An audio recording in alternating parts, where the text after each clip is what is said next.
ఇప్పుడు మనం వెళుతున్న ప్లేసు చిన్న కొడూరుకు దగ్గరలో ఉన్నటువంటి శ్రీ షేర్పల్లి వీరాంజనేయ స్వామి వారి టెంపుల్కి వెళ్తున్నాము.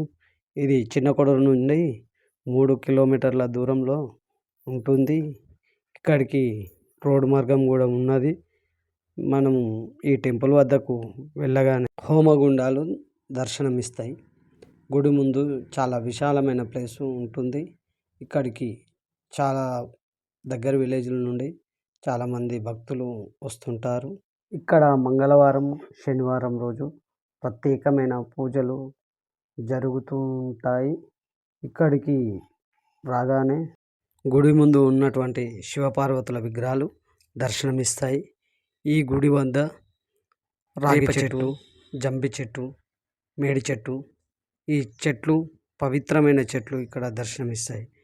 ఈ విగ్రహాల చుట్టూ తిరుగుతూ మరియు చెట్ల చుట్టూ తిరుగుతూ 5 చుట్లు తిరిగిన తర్వాత ఇక్కడ కొబ్బరికాయలు కొడతారు. శ్రీ సీతారాముల వారి స్తూపం ఉంటుంది. ఈ స్తూపం దగ్గర సీతారాముల వారి పాదాలు ఉంటాయి. ఇక్కడ పూజ చేసి కొబ్బరికాయలు కొట్టి ఇక్కడ నుంచి గుడి చుట్టూ 5 ప్రదక్షిణాలు చేసి గుడిలోకి వెళుతాము. ఇక్కడ వెళ్ళిన తర్వాత శ్రీ షేర్పల్లి వీరాంజనేయ స్వామి వారి దర్శనం మనకు కలుగుతుంది.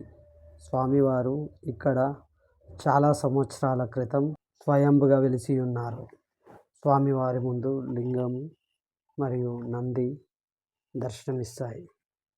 ఎడమ ప్రక్కన గణపతి స్వామివారు, కుడి ప్రక్కన గండ దీపము ఉంటాయి. మనకు ఈ దేవాలయంకు వచ్చే భక్తులు స్వామివారిని ఎంతో భక్తి శ్రద్ధలతో కొలుస్తారు. ఎందుకంటే ఈ స్వామివారు ఎలాంటి కోరికలు కోరినా మనకు అన్ని కోరికలను నెరవేర్చుతారు. నవగ్రహాల విగ్రహాలు స్థాపించబడి ఉన్నాయి.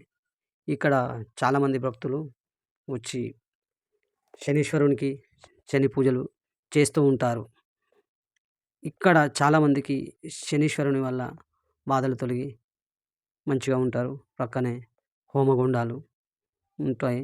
హోమాలు స్వామివారి జయంతి రోజున హోమాలను కాలుస్తారు. ఇక్కడ చాలామంది హనుమాన్ భక్తులు జయంతి రోజు మాల విరమణ చేస్తుంటారు.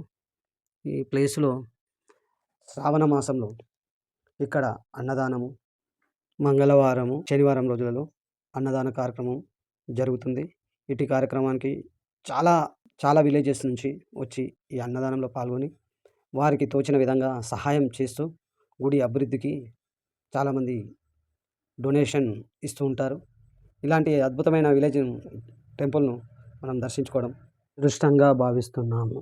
ఇక్కడ ప్రక్కనే హనుమంతుని చాలా పెద్ద విగ్రహం ఉంటుంది.